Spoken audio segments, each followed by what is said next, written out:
indivisible, with liberty and justice for all.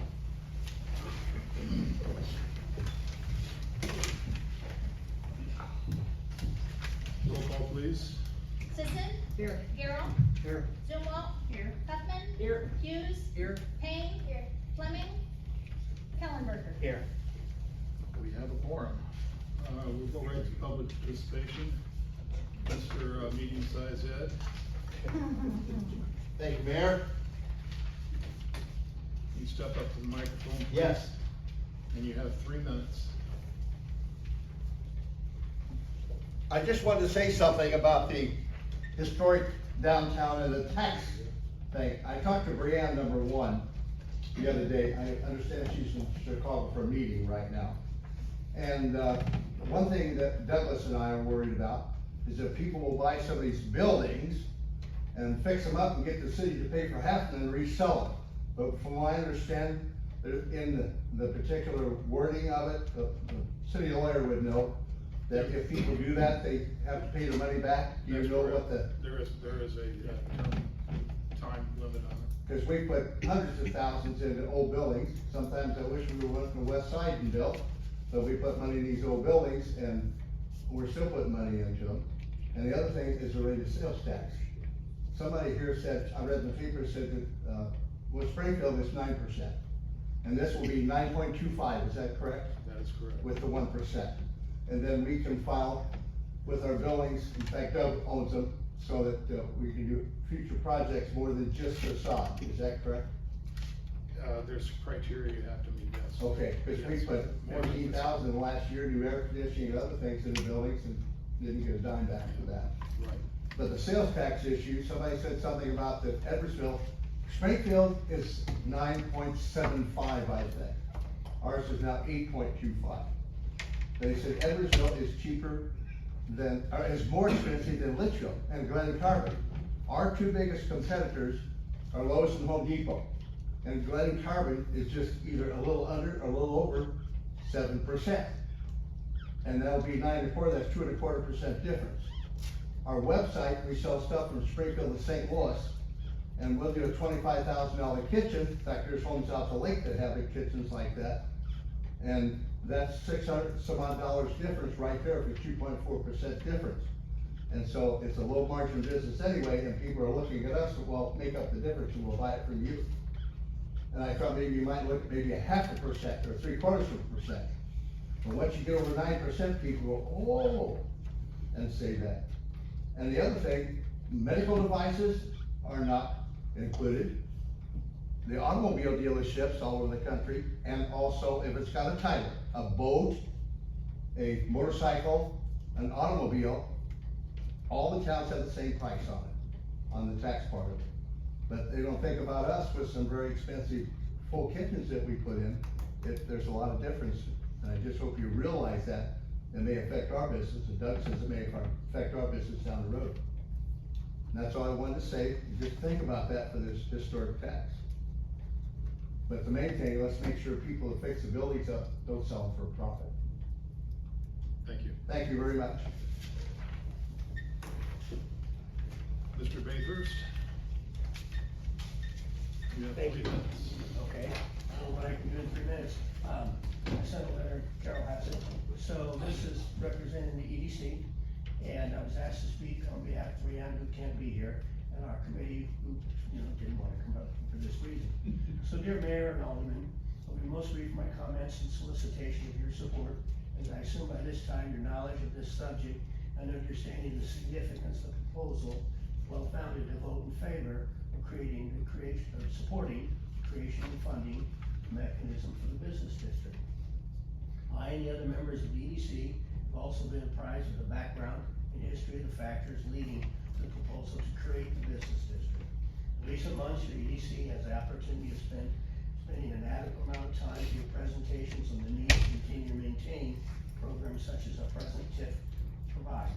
We understand and acknowledge the need for these funding dollars and the need for even more capital to hope to accomplish the listed many repairs that also exist. We are fully aware of the dilemma that you and the rest of the community face in the highly probable ultimate demise of the TIP program. That clock is ticking now. For those of you who attended our recent EDC meeting over conversations pertaining to this topic of need and options or alternative sources of revenue to fund future projects, we'd like to reach the same conclusion. The legislators' creation of this program was for a reason, and unfortunately, we don't really have another option. Well, to say no, or even to attempt to ignore that 800-pound gorilla in the room is in fact an answer. It doesn't do anything to address that challenge or solve the problem. After all the careful study, your EDC advisors have unanimously concluded that the creation of this business district and its funding mechanism is really the only logical solution. Perhaps creating the district and relating funding is not a perfect solution for all concerned. As aldermen, you seldom have the luxury of providing the perfect solution to any challenge. Despite all that, many nearby communities are using this strategy for ongoing needs, and other communities will soon join in this method to fund their needs too. We can't afford not to take action, and we sure don't want to be the last community in the area to sign up for the program. Given these circumstances and the challenges that go with them, your EDC urges you to take steps necessary to put this in place now. Thanks for your time. Thank you, Ron.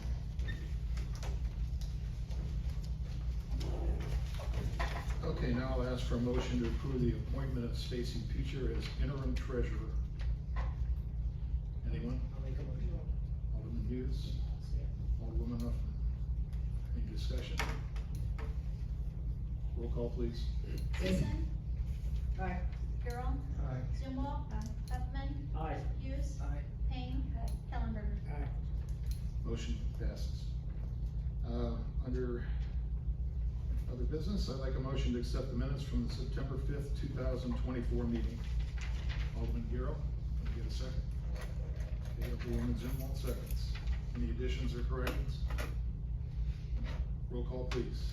Carroll, Aye. Zumwalt, Huffman, Aye. Hughes, Aye. Payne, Kellenberger, Aye. Sisson. Aye. Motion passes. I'm asking for a motion to direct the transfer of funds from the city sales tax to the city's general fund to issue checks and authorize to pay the bills and process payroll. So moved. Alderman Kellenberger, Alderwoman Hoffman, thank you. Find any issues with the bills? Roll call, please. Zumwalt, Huffman, Aye. Hughes, Aye. Payne, Kellenberger, Aye. Sisson, Aye. Carroll. Motion passes. Then we have a bid opening. Do you have the, We're gonna hold that until the next meeting, Mayor. okay, don't cash the check yet. All right, Alderman Kellenberger.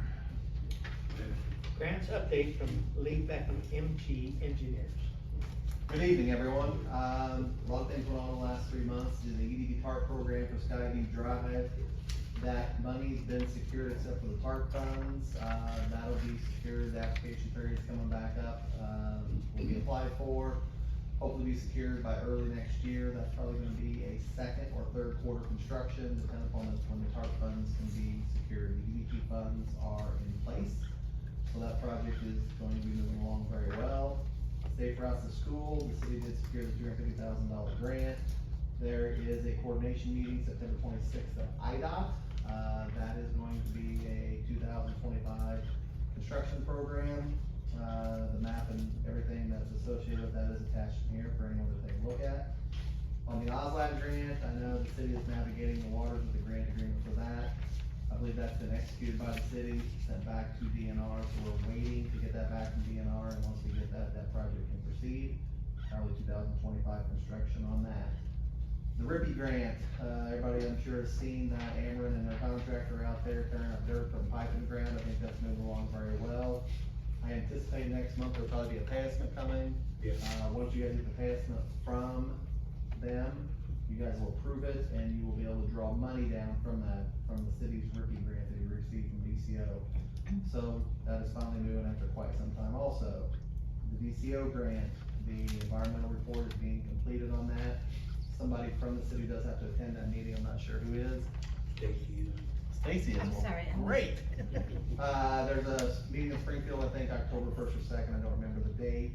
Grant recipients have to attend the meeting. It's a good thing to kind of come there, see what's going on, see what's all involved in the grant process. That's gonna be 2025 construction also. Not a lot of movement on the brick grant. We did find out that the city did not receive that funding. We requested, the issues or why it wasn't funded from FEMA, and we're working on getting those answers. Downtown grant, that has been a little while coming, we finally got that all taken care of.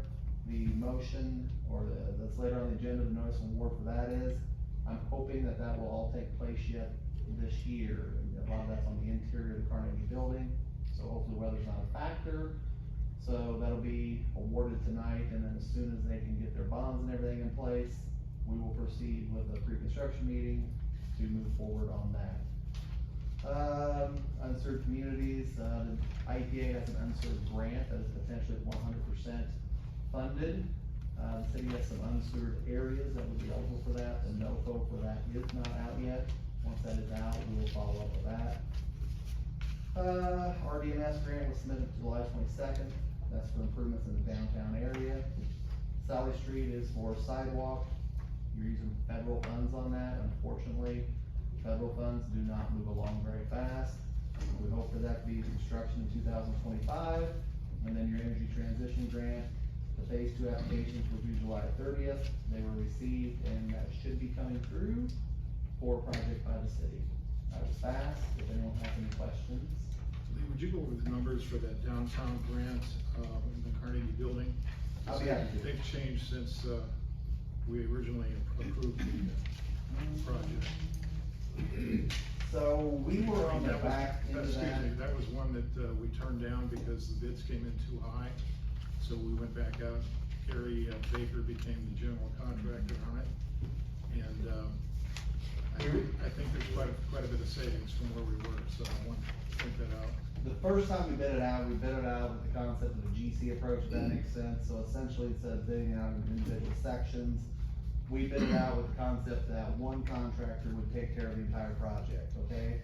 So essentially, the GC took all of the subs bids, put them together into a package, and of course, he's got work to do and coordination to do, so he, of course, marks those up, which is perfectly normal for a general contractor to do.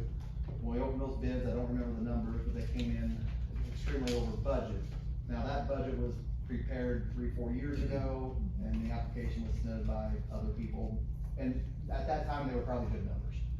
So, after that bid opening, we had some discussions and said, you know what, if we GC this ourselves, which I think Gary's gonna take care of, and actually just bid it out line items, meaning the HVAC guy submits his bid to the city, the plumbing guy submits his bid, and Gary's gonna have to take care of those guys and make sure they all play together well, which he'll do a super job, I'm not worried about.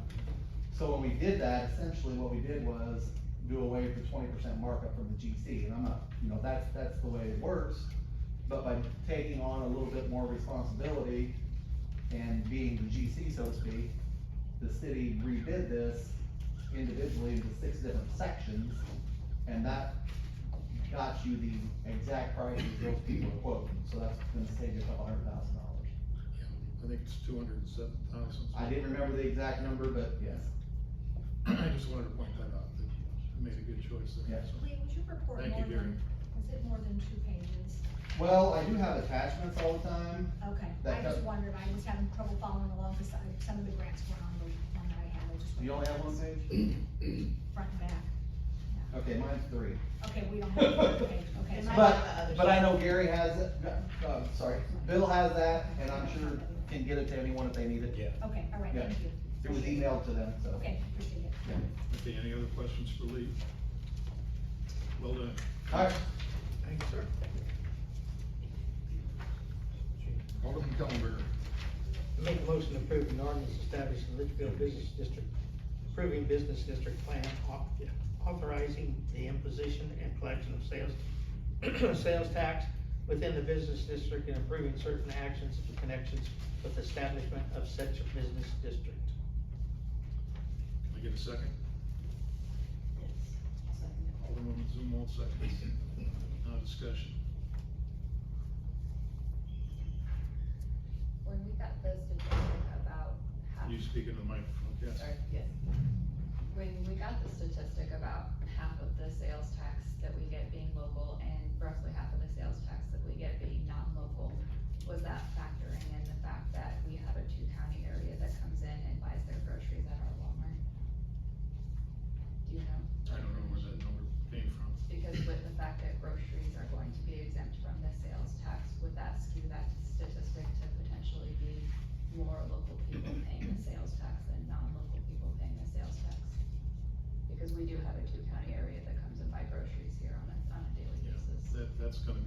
significant number, if we don't add a tax back on. Yeah, I have Brianne on the phone here for anybody that needs to ask Brianne any questions. So just to clarify, so you're asking if the fact that there's two counties was taken into, into consideration whenever, developing that 50% coming from Not two counties, the fact that we are the only Walmart in a two-county area and Aldi's, so we do have two counties that come here to buy their groceries all the time. So because groceries are gonna be exempt from this tax, was that half and half number taking into consideration all of that local shopping that is done? Yep, Brianne, we can hear you. Okay, so Jared Connellican is present, and he actually gave me the 48% based off of credit card and debit card sales in preparation for the business district. So I think he would be able to expound on that a little bit. He's not present. Mr. Calican's not president, Brianne. Oh, okay. He was supposed to be. So that number was derived in preparation for the business district. So I do think that was factored in, but I am not completely certain on that. Okay, any other questions for Brianne? But not for Brianne, I just have, you know, when we talked about this, I didn't think it was the right time, now with everything going on, but the more that I read and studied it, if we don't do it now, it's, sooner or later, it's gonna happen. And if we wait, we're gonna talk, what, $14,000 or something like that, more than what we've already invested. And with the EDC totally unanimous decision to do it, I think now is the time.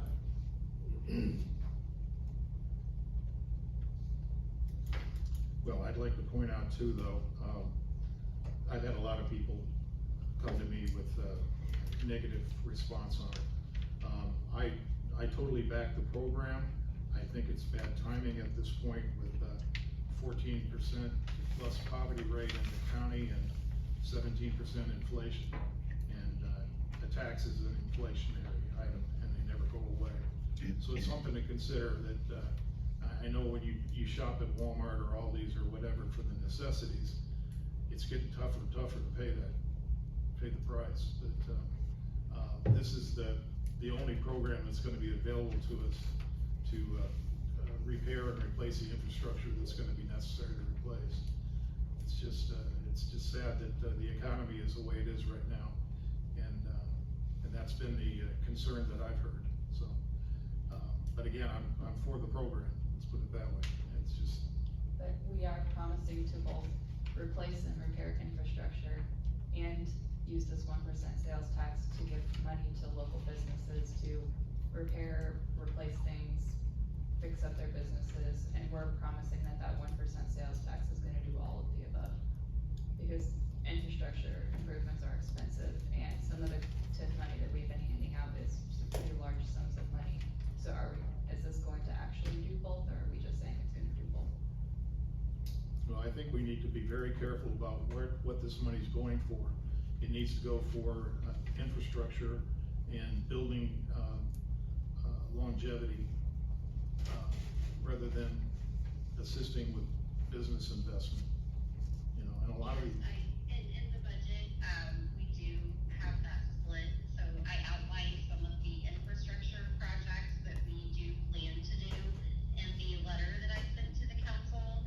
I do also think it's important to note that in our TIF 1 budget for this year, we had approximately $400,000 to $500,000 worth in infrastructure investments, and we had not done that in the past, so we're trying to take the same approach with TIF and business district and taking care of our infrastructure, especially that supports those commercial corridors, because we need to grow our infrastructure with our businesses. Okay, any other questions or opinions? Roll call, please. Huffman, Aye. Hughes, No. Payne, No. Kellenberger, Aye. Sisson. Aye. Garrell, Aye. Zumwalt. Aye. Motion passes. Alderman Hughes. I'd like to make a motion to approve. Oh, I'm sorry. I'm sorry. Let's back We up don't to have- we don't have any control. All of you. You still here, Ray? Yeah. Make a motion to approve the final plat for the Litchfield I-55 Commerce Center subdivision. Sure. Thank you. Can we get a second? Yes. Alderman Zumwalt seconds. Discussion? This is necessary to develop the lots themselves so we can start marketing them. So it's a big step. Roll call, please. Hughes. Aye.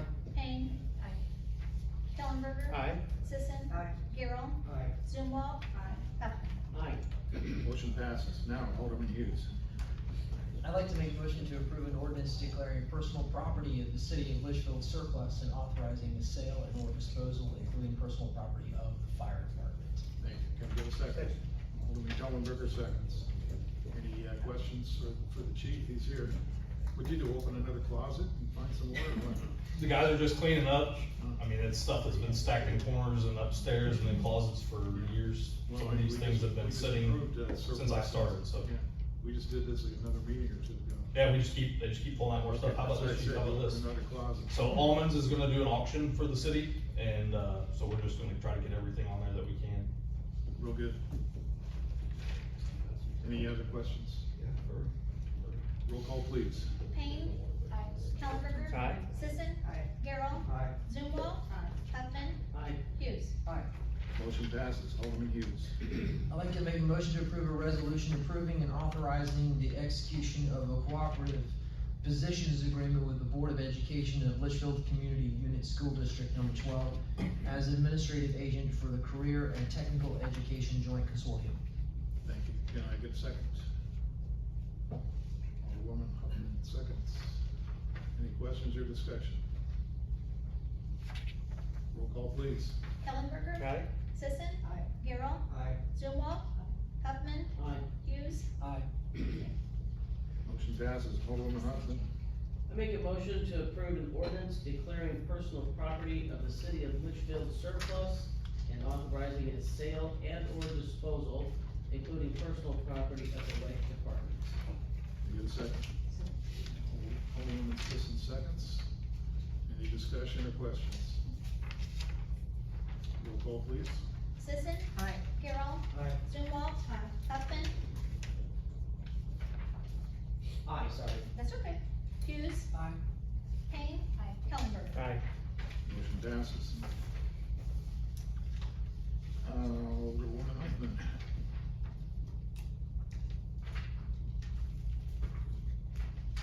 One second, please.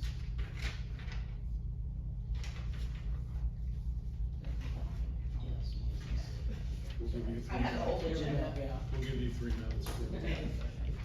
I'd like to make a motion to approve an ordinance to allow for a controlled adult hunting season and controlled youth hunting season within specified portions of the Lake Blue Jaeger Recreation Area for the purpose of maintaining healthy wildlife populations. Thank you. Can I get a second? I'll second it. Alderman Hughes, seconds. Any questions?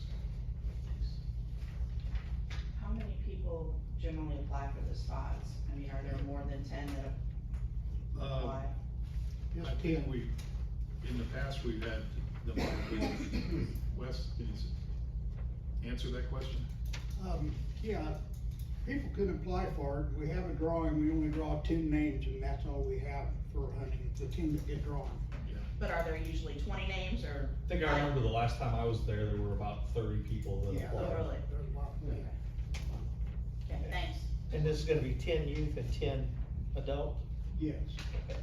This is- Will they come at the same time, or there's two different time periods for them, right? 2 different time frames. Yeah.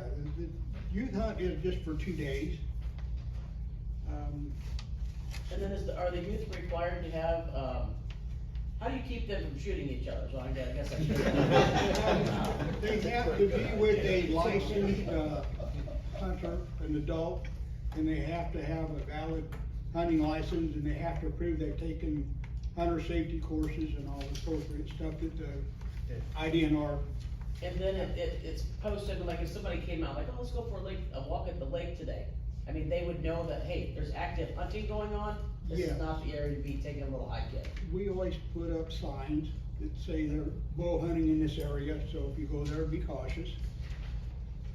Gotcha. Okay, thanks. And there's certain seasons, correct? Certain, like in November, December? Well, the bow hunting season goes from October first till January 19th. They can hunt the whole time through there. It's a long time. The youth season is just, 2 days, let's see what it is. Any other questions? Roll call, please. Carol, He wasn't done? The youth season is from October 12th to the 14th, it's just for 2 days for the youth season. Thanks, Cliff.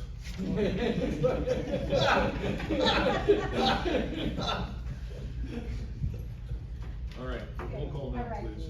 Gerald, Aye. Zumwalt, Huffman, Aye. Hughes, Payne, Kellenberger, Aye. Sisson. Motion passes. Gerald, I make a motion to approve a resolution authorizing a change order to increase the scope of the contract with Rogers Asphalt for road work on Jackson Street to replace all curbs, driveways, aprons for the amount not to exceed $179,000. thank you. Second, Mr. Mayor? Alderman Kellenberger seconds. Any discussion? This is another one that's come back to us, so be good to get it done. Roll call, please. Zumwalt, Huffman, Aye. Hughes, Aye. Payne, Kellenberger, Aye. Sisson, and Carol. That motion passes. Alderwoman Zumwalt. I make a motion to award bids for the Carnegie Building renovations to the following: mechanical systems, new house heating and air conditioning for $277,660.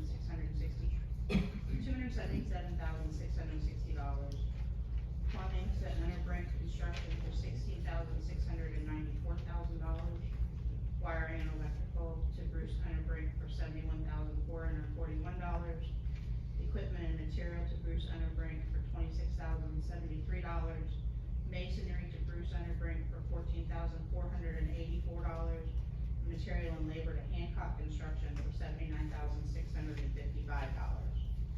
Thank you. Can I get a second? And Gerald seconds. Any discussion on any of those items? This is for the Carnegie Building and across the street, or just the Carnegie Building? I think it's just the Carnegie Building project so far. I mean, that's part of the grant. Go ahead, Brant, it's only for the, This is only for the Carnegie Building. This does not include the vacant lot across the street. We are going to try to do as much as we can across the street in-house. Okay, thank you. Roll call, please. Huffman, Aye. Hughes, Aye. Payne, Kellenberger, Aye. Sisson, Gerald, and Zumwalt. Motion passes. Alderwoman Sisson. I make a motion to approve an ordinance amending chapter 76, schedule 1 of the municipal code to add stop signage on State Street at Sergeant Street for north and southbound traffic to assist traffic control as a designated crosswalk area, and to remove stop signage from north and southbound State Street traffic at South Street. Thank you. Can I get a second? Yes, I will. Alderwoman Zumwalt seconds. Any discussion? There was some, conversation about putting possibly a red light, flashing red light, or something besides the stop sign. Was that considered when this was figured out? I don't know. Bill, can you answer that question? What you're gonna see is stop Dave? sign, you have to hang over. We may have to, on the southbound side at Sergeant Street, because that road's so wide and there's a right-hand turn lane there, we may have to install a island, so to speak, right there at the turn lane to move the stop sign out towards the main traffic road, so it can be seen. Right now, that lane's roughly, probably 25 feet wide, and a lot of times that'll lead to accidents because people don't realize or recognize the stop sign once that far off the road. And especially since, this is something new and people are gonna have not really, to see it, that was the question that they asked me. Yeah. You mean a stop, like a red flashing light Yeah. in addition to the stop sign? Yeah, to let them know that there is, Really, that just comes down to expense, Yeah. like whether or not you wanted to add that, when you order those items, they have solar powered ones, there are all kinds of things, so if if they desired to do that, if you guys did, then that would just be an addition.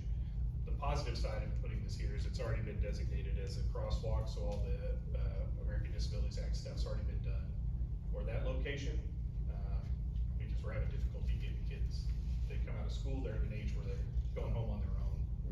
So it should assist them crossing there, but you can certainly look into adding a light to the top of that Yeah. post, but.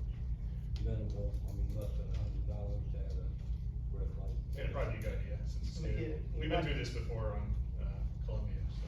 so it might be something to consider. We can bring that back another time. What is wrong with having crossing guards there for a while until everybody gets used to this? But you could certainly have someone, I just have to determine who that is, just based on availability of people, I mean, one time, years and years ago, I was hired as a crossing guard down on, What are you on doing at Union 3 tomorrow, Avenue. Marilyn? I said, what are you doing at 3 tomorrow, Marilyn? Hey, if I had to, I would. Yeah, I know you would. I have a question. What, did you consider putting it at East St. John? Cause that seems to be. that would be incredibly expensive, that's not already, ADA It's not compliant. ADA. Cause they're gonna turn off at East St. John and immediately have to stop, and I think that's gonna cause a backup in an already backed up pickup line. I've been in that pickup line, it's not pretty, and you're gonna pull out and stop for a four-way, and then you have to go straight or left. Well, no, you can't go that way, so I just wondered why it wasn't, that's where the kids cross too, is on East St. John, a lot of the times. There Where was they're a supposed pretty to go to extensive stop. study done leading up to all of that, in congruence with like the, whatever the grants in Oslo, whatever that grant. Safe routes. The safe routes, that was paying for the sidewalks, crossings, and all of those things, so there was a lot of planning, that's where it ended up being. I can't speak to how that came about or what they utilized for the information for what was designated as the most efficient or safe spot to put it. Yeah, they'll have to stop, but that also leaves out an exit from, private property that would have to have stop signage, along there. I don't know, I think wherever you put it, it should slow traffic a little bit in that area, which is now a designated school zone, even though you're not supposed to use stop signs for the control of speed, but, it'll just have to be communication. The school district's gonna have to tell kids to go cross there. If they do back up, they're already at a stop sign, there's enough for several buses in that lane, so there should be stop, go, like, it should just slow down the process a bit. And you take, like, I know a lot of people turn right, but there's a lot of people that go from there and go northbound because they're picking up from other locations and things, but. Okay, I just wondered, that just seemed to me like it might have been a better solution. That's all. Yeah, it's just crazy expensive, but. What you also have to worry about, are people just going to stop and go? I mean, are they really gonna be looking that these kids, car stops, the kid's gonna start to cross the street? I think. You're telling me someone might disobey a stop sign? Holy crap. I think that the school district actually would look at, somebody needs to put a cross, in my opinion, a crossing guard needs to be there every morning. I think the question there is staffing and who staffs it. I mean, like, at that time of day, the police department, we're down 2 officers right now, and I've been chief for 5.5 years, and I think we've celebrated 3 months of full staffing in that entire period of time. So we're doing a lot with less people, so it's just hard to, and at any given moment, if it were us that provided that service, the phone rings, we leave. So that's not a reliable service. So that would be a good conversation with maybe. Well, I mean, back in the day, back in my school day, I went to Madison Park through my entire, 0 through 6, kindergarten through 6th grade. And there was I think the pole light may still be there on 16. But the 5th and 6th graders you got assigned to be crossing guard. And you got to school early, then you walked with your little yellow vest, orange vest, down to 16, crossed the road, and then you used the yellow light, you turned it on, that stopped cars on 16 and you let students cross. And I don't know if they still use that today, or, no, of course, there's no more Madison Park, but I mean, for years and years, that's how the kids got across 16. And we can certainly, at the onset of this, we get But I this mean, there's big fifth install graders traffic. going to this elementary school, if you don't think a fifth grader would be sufficient to work the crosswalk? I think those days might be long gone, to be honest with you. So- The amount of liability to stick a kid in the roadway and try to allow them to control traffic, especially if it was a That's the school. way it was done. To the school district. Yeah. Yeah, the crossing I just don't think we're there. We can certainly put some effort into the earliest days that this occurs to be at that area, or to stop traffic, or to throw, a squad car there with the lights on, something, like, we could assist that in the temporary, but eventually everybody has to get used to functioning in that way. Okay, roll call please. Hughes. Payne. Hillenberger. Aye. Sisson. Aye. Garrell. Zillwalt. Huckman. Aye. Okay, next item, who wants to speak to this?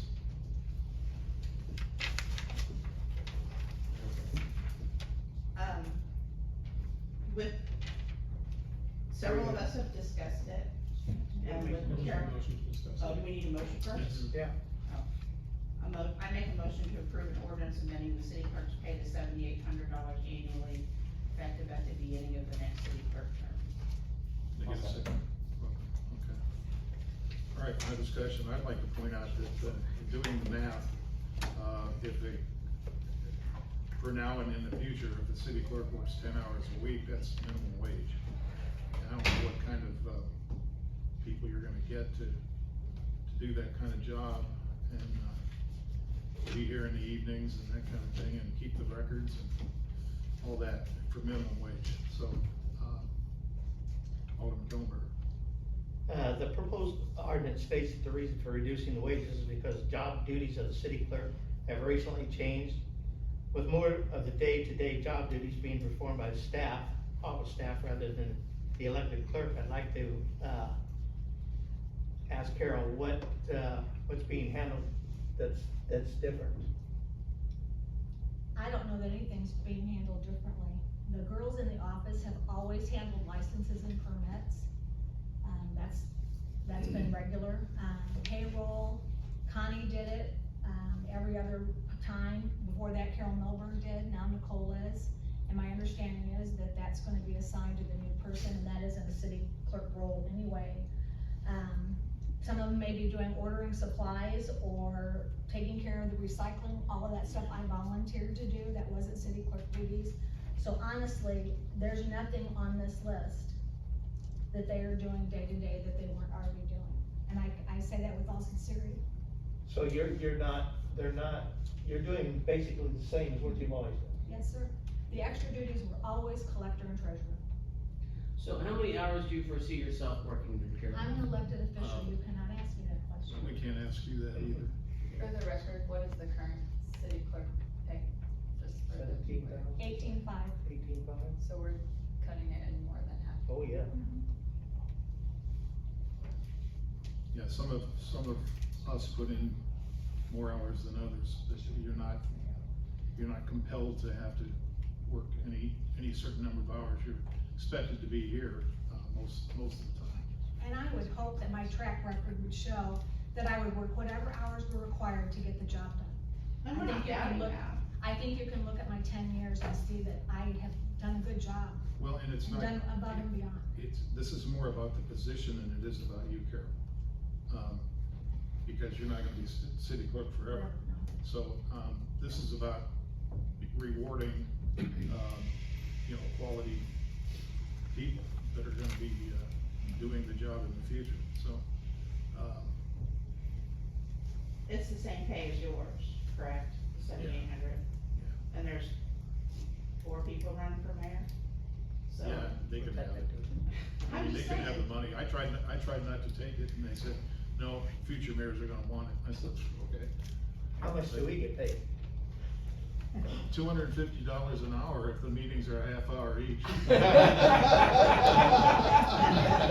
think the precinct for this, and I Robin and I talked about it, is that hiring a new finance director, a lot of the duties that you did as treasurer and collector will be put on that person. Yeah, but So- that's not city clerk. I know, Yeah. but those would be put on that, and so, Can I read what the city clerk does, please, by ordinance? By ordinance, the clerk is the keeper of the corporate seal, that isn't the collector. Keeper of records for the city, that's not the collector. Attend and keep full record of council meetings, that's the clerk. FOIA and OMA officer is the clerk. Record all ordinances and resolutions, issue liquor and gaming licenses, record annexation ordinances with the county, assign new addresses, and publish bids in the newspapers and record bid openings. Those are the clerk's duties, and none of that is collector duties. And none of the girls in my office have taken on any of that extra duty.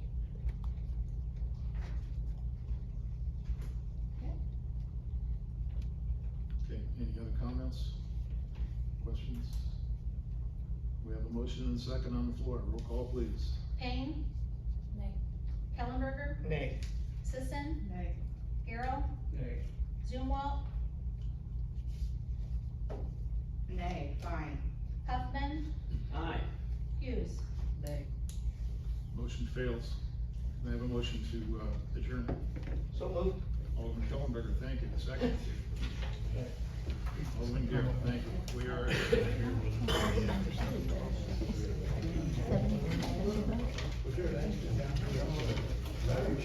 Alrighty.